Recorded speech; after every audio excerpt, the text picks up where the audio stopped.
Yes ashimwe cyane turabaramukije nitwa Nathalie Nyamoya nk'abandi kumwe na Olivier Hakizimana tumaze imisi dusangira ivyigwa canke amayishanje kuvyerekeye ibintu by'amatemperament ingene turemwe rero uheruka twize amakombinaison canke abantu iyo babanye bafise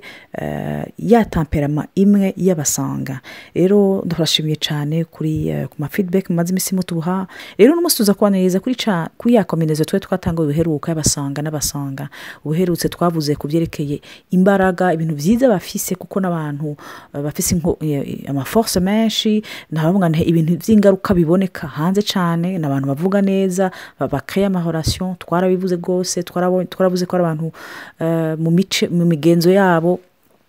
bari tourner vers les gens. Uno musi rero tuza kuvuga ku vyerekeye les faiblesses, tuza kuvuga ku vyerekeye intege nke zabo kuko aba bantu iyo bahuye vy'ukuri iyo babanye mu rugo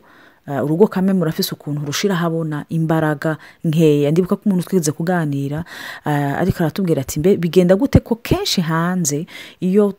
tuko turaja hasi ko dukorera hanze umenga abantu babona tumeze neza ariko tugeze muri rugo umenga turi faible umenga sinzi umenga turifise deux visages kenshi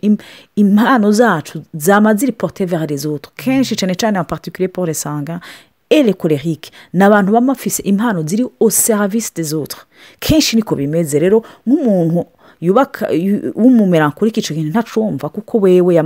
ibintu vyewe bituje rero abantu babiri basanga babiri rero iyo bahuye bakabana nk'umugabo n'umugore canke bakaba bavukana canke bakaba bakorana canke bakaba bari mu bikorwa binaka ari babiri bari kumwe iyo bakoranye iyo bari kumwe barafise intege nke kenshi ziba caracteriza n'abantu bafise intege nke zitari zike turaza kuzipartaja mugabo nashaka Olivier abanyene abaramutse Imana ishimwe cyane nanjye nongeye kubaramutsa ndabashimira hama rero kuri ico kibazo twariko turibaza mbega abasange babiri mu gihe babanye aha ndagomba kubibutsa hariyo n'umuntu kimafi la remarque uyu munsi ariko aravuga ati nukuri ndiko ndakurikira aya matemperament mu gihe abiri asa abanye nukuri niho naciye mbona yuko burya aya ma difference arimo umugisha mu buryo budasanzwe yambwiye ati natahuye kuko hari rimwe na rimwe nagomba yuko uwo tubakanye yomera nkanje mugabo izi nyigisho maze iminsi muri ko muratanga uyu munsi natangiye kwiga guserebra ama difference vitaniye n'uwo tubakanye ndavuga ni wow Imana ishimwe rero aba basange twaravuze muri audio iheruka turavuga côté positif ariko nagomba kubabwira aba basange mu gihe hari abantu bubakanye mbega urugo rwabo rumera gute ni ukuvuga n'abantu baba batumutse bari ku gasozi baba bagiye hanze skife yuko hariyo umwe cyangwa washakanye na bose bazobabara bazogera igihe uko bageze mu rugo basanga ibintu byayangaye ari byinshi je ndagira Imana hari igihe ngaruka asanga atari ibintu yabitunganije yabishyize ku murongo hari igihe nabimubwira iminsi yose mbwa hari igihe mu mutima ndahinga navuga ariko man iyo abarije nirongoye donc narongoye usa ndanje havuga ni ukuri inza bari gisaka urumva hari amaprogrami bararaguye urumva hari abantu bonyisumuye escro mugabo kubera dufise temperament zitandukanye arafise ingene ibintu abishira ku murongo ibintu bigatomoka bikamera neza urumva twaravuze yuko abasange nukuri n'abanyamugisha n'abantu badasanzwe ariko n'abantu rimwe na rimwe umenga tuba mu kirere rero abantu babiri bari mu kirere kandi mwibuke ko ubuzima bwa misi yose bugusaba gushira amaguru hasi ibirenge hasi rero abantu bari mu kirere atafise umufasha ngo asubize ibirenge hasi nukuri usanga hari ibintu byinshi byapfuye skife yuko baca ba muri frustration yuko babagerageza kuregira ama problème rero muri nature y'umuntu iyo hariyo problème wamubona ko ari ubundi nukuvuga rero aba basange babiri bagiye hamwe hari ico kintu batangura kubona bakumva yuko nukuri turi hanze turashimwa mugabo urugo rwacu cyangwa ibikorwa byacu hari ibintu biriko birapfa abantu baba badushingiye intahe hirya no hino umwana mwiza igitangaza mugabo hariyo ibintu biriko biramapfana ibintu biri paratike biri ngaho urumva donc icyo kintu rero turabona yuko ni ikintu gishobora kugaruka kikabera ingaruka mbi abantu b'abasange rero ndiko ndavuga muri icyo nyine abasange n'abantu mwibuke n'abantu bakunda romoma perezida aka kanya iyo muri ko murayaga n'umusange muri uyu mwanya umve uyu mwanya muri ko muravugana ni wowe arafa na omega nta wundi yo kwemerera ijuru ni ukuri ataragenderewe na yesu iyo muri ko muravugana umve ama emosiyo yose ari santere kuri wewe iyo ariko arakuvugisha n'ibyo akwemerera ntacyo atoguha hari igihe wibaza yuko ari umuntu yoba ariko arasubaganya oya ce qu'il dit c'est ce qu'il pense et c'est ce qu'il ressent sur le moment ariko mu nyuma qu'est-ce qui va se passer nuko ahava ahura n'uwundi aca kwibagiza wewe rero iyo iyumvira abo bantu babiri bahuye ibaze barabana mu nzu ni ukuvuga igihe bavuganye mu gatondo yamwemereye ibitangaza utumiza n'utumiza ntagira izina n'uvuge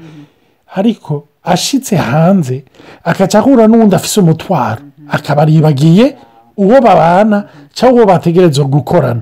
murumva ibyo ni ibintu bizana frustration nicyo gituma mvuga ni imana ishimwe ni ukuri hariho amasituwasiyo nshikamwo havuga nti imana ishimwe ni ukuri imana yambaye igabire idasanzwe n'izindi nshikamwo imana ishimwe ko bose batameze nkanje surutu natali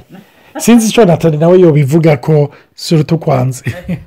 icyo navuga ni uko abo bantu babiri yaba umugore cyangwa umugabo babanye arabasanga ni abantu batazogira amaproje si abantu bazo kwikonsantara sur le futur nk'uko babivuze sont les gens du moment présent bazogira amaproje menshi c'est ça bazokoma bari muri changement bisigura yuko proje bayitanguye ntibazoyiheza kuko kwitangura ni byiza kurunga iciyumviro n'abantu bashaka ibintu bishasha ariko ntibazorama hewe ikintu gikore akagikora après akumva uwundi kubera ko bama bashaka aussi faire plaisir aux autres n'abantu bumvise ikintu gishasha bacumbise no kuhandi icambere barakireka bagisimbira ku kindi rero ugasanga nta stabilité bafise ce sont des gens batazogira ego batari stable no mu bugenzi bwabo hari igihe uzobona ngo bajya abantu bashuhi bari bamaze imisi bashuhi ikibazo cyawe gisa nk'igikemutse bagahura n'uwundi akeneye imfashanyo cyangwa baraguta nk'uko umenga ntimuzinanye bagutera rimwe rero ikibabaje ni uko wowe uvyumva nk'uko umengo baguhemukiye kubera iki kuko muri ka kanya ya energy yose centre kuri wewe yumvira rero ari babiri baguhuriyeko bahora bagufasha bakuremesha bakuva ko gucyo nyene donc barakrea facilement une sensation de vide iyo bavuye ngaho hantu kuko n'abantu bama bari muri aussi ikintu biri superficiel ibintu bitajibwina bari muri instabilité donc c'est un couple mengo zo komari twaryohewe abo abandi dufate un autre izindi tempérament ziko ziraraba ce couple fakati bajya abantu bigo bari muri ryoha gusa bigo bari mu kirori n'abanyakirori hoho batanakijijwe hoho please muvyibagire n'abantu bazo bari muri ryoha gusa kuryoherwa gupanga kwa twagiye twirutse twabonye twabifashije twagize gute n'abantu bazo ari babiri kuko ntawe uzofata uwundi ntawe uzorivuga ati ehewe tampe ego ni vyiza gusohoka ari vyiza kuryoherwa mugabo kameme hari umwanya wo kufuza attention amahera ko araseseka n'abantu bumva batazopampa iswa zo koma batanga bagiye mu bubare bazoguma basorora donc umuntu azosorora kitako aburana peut-être n'amahera yo kuruhinzo mugabo azotezo gusorora kugira ryohera abandi donc ari babiri imagine bene data ari babiri bahuye donc n'abantu même s'ils ont beaucoup de projets ntibazo amahera yabo ntaca azokoma ko raseseke aja mwibarabara niba abandi bazoca babwira ari akizwe ngo mwemu y'urugi yarabateye no surugi ari babiri surugi bose non c'est que tempérament zanyu zirabata muri desordre rero raba deja umusange harayibona akavuga ati jewe ndi desordre neva jengi imana harabara bibaza kwimenya ati ndangira imana ko mfise umuflegmatique mfise umumelancholique amfasha ngaro canke umukorehi kavuga ati ya mama we garuka yamara kuryoherwa canke gutanga ntivyari bibi muga tubigire bipanze rero ari babiri bazokoma basesagura bazokoma batanga vyose dans la bonne humeur me batanga urumva n'abantu bazo baba fragile rero muri kumwe nabo canke abana nabo canke ufise abavyeyi nkabo canke ari abarawongozi n'abantu bazogushusha cyane muri ako kanya mugabo bagikiswe bibaza none ibintu twe turi mu nibiki kumenga ibintu vyacu twama twaryohewe n'abantu bashaka kugufrustra dans ce domaine. Wow ntitworoshe basange aha rero niho ucubonera ubukuru bw'Imana kandi niho utahura yuko nta muntu yikwije. Turakeneraniye ni ukuri ndiko ndavuga izi nyigisho natari ndiko ndamwumviriza ndiko ndiyumviriza nanjye ivyo mvuga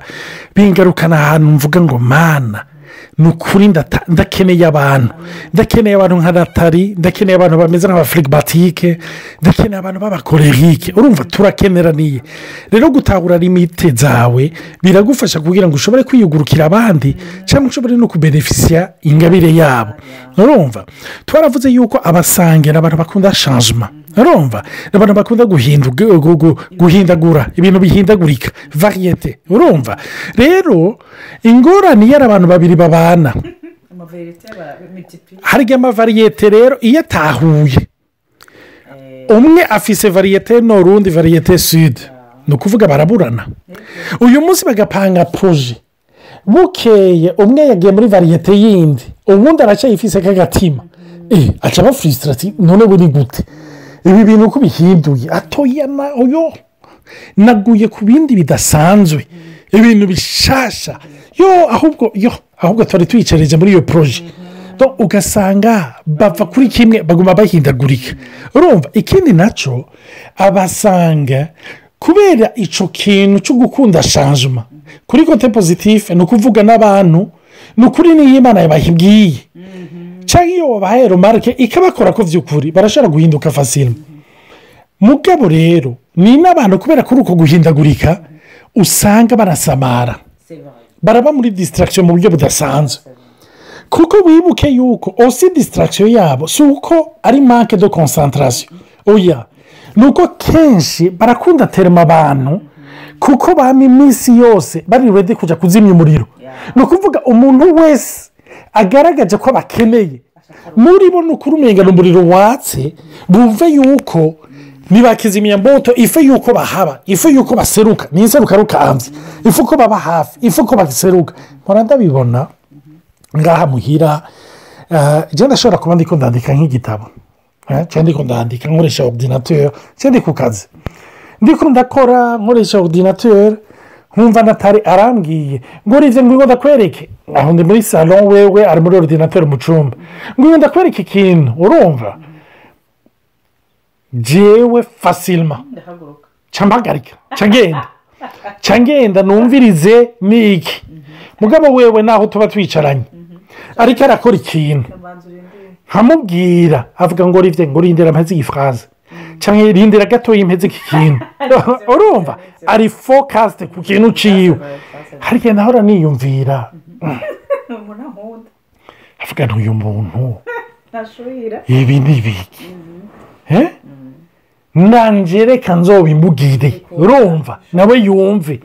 mugabo ntibikunda urumva ntibikunda rero nanje muri izi nyigisho tumaze ibisi tuvuga ni ukuri narasubiye kuyibabuka ndavuga nterega ntitubize co kimwe urumva iyo sentiment d'urgence ntayumva nk'umugisanga urumva ntayumva nk'umusange mbona ndabibona n'abana urumva umwana araza mama arrête nakubwiye rindira je viens quand je termine mugabo jewe papa urumva papa ya gatatu iya kana yivuga ukuguru nakugeje mu cumba cyabo nirutse nagiye kubabaza ivyo bagomba urumva kandi barabizi uzosanga kenshi batanguye mama papa kuko barazi yuko Natali ferme hari ikintu ariko ivuko baza giheze jewe ebana oya reka niruke niyo nagerageje kwifata ngo rindira gato ndandika iyo phrase nkumva oya reka mbanze ngenda urumva rero kenshi birashobora kuba ugasanga abo basange babiri bari kumwe umwe arafise icyo akwitezeko yiteze ko undi musange mugabo wundi musange akaca asamazwa n'iyindi yumva ko ari urgence kuko mwibuke urgence yabo iba mu mitima yabo c'est pas par rapport y'ikiriho réellement sinzi ko munyumva donc urgence yabo si uko umwana yavuze ngo papa ingurabi sico ugiye kuraba ariko nikibira muri wewe wumva kikubije amahoro wumva wunyaruka urumva ni nko nabwiye ati Olivier yo ndagukeneye telefone ubu ngene beneda ni ukuri ndabura amahoro ifu ko ndamutelefona ariko natara arashobora kuvuga ati ninaheze iyi porogaramu ndimwo ndaza kumuhamagara umve jewe naho mba ndi oburije naho mba ndi mu nama mu kazi yewe gawe nguma niyumvira wa muntu nguma mvuga ndamwandikire ngire urumva n'abamelankolike n'abaflegmatike baragira amasantima d'urgence yabo ariko si cyo kimwe urumva rero ingorane y'abasanga usanga ari abantu bari disitire barashobora gusamazwa fasilba n'utuntu akantu kose gakorotse ugasanga arirutse bisigura rero yuko azoba ari kupiri disitire tre disitire ni urugo ruzokwa mu menga rurasamara cyane rwose n'abantu batazoba batonze rwose n'abantu bazovugwa n'abandi tibajya abantu sinzi ibivumvuri barimo ni ba karose n'abantu umenga siho bari kuko mumenye ni utunyugunyugu bose bahura ari utunyugunyugu rero ni byiza gutabura yuko iyo mumaze kugira izo feburese ingene mwosengeranirana kuko hari igihe naho twese naho mwese muba murabasanga hari igihe uba ukeneye atansiyo y'ubundi nk'uko ibyo bivuze ukamenya ati none ko agiye ko mbe bigenda dusanga bazokwama bagerageza kuryohera abandi nk'uko twabivuze kandi burya izo energy tuvuga sont surtout portées pour les autres umusanga afise trop plein d'énergie mugabo kenshi ni surtout tourné vers les autres abo hanze bahanda service surtout pour les gens qui sont dehors kuko abo mu nzu umenga c'est presque anaki niho bari nivyo turabakunda mugabo abo hanze aussi kugira agaragaze kuko n'abantu bama bari kumwe n'abandi bisigura rero yuko iyo stabilité nibaza ko ibagora abantu barero bari assez superficiel bagendera ko hejuru donc bafise une certaine instabilité kandi bafise intumbero yo kuryoherwa kandi n'abantu bazotwagwa nyabahururu bazokwama bakurikica abandi babwire hewe ils veulent plaire aux autres ngo banaka wabonye ivyo batubwiye ko kanaka inge tubishire mu naho batavyizera naho batavyemera bazovuga ngo no tubikore kwera abandi babikoze si abantu bazogira des convictions fermes mu rugo rwabo n'abantu bazoza barahinda guhewe igihe grise ni ya grave baca bavuga ngo bakagenda ntubaze gituma yagiyeyo nawe nyine aravuga ati je sinzi nabonye nashitse kubera iki kuko nkunda ibintu bishasha kubera kandi nkunda kuryohera abandi n'abantu rero